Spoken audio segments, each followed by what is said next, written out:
মানুষ চিনতে ভুল করেছি আমারে জীবনে, নিজের কপাল পুড়ছি নিজেই দোষ দেব কারে।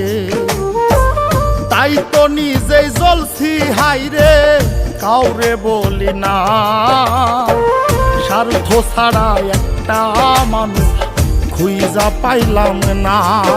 আমি স্বার্থ ছাড়া একটা মানুষ খুঁজা পাইলাম না।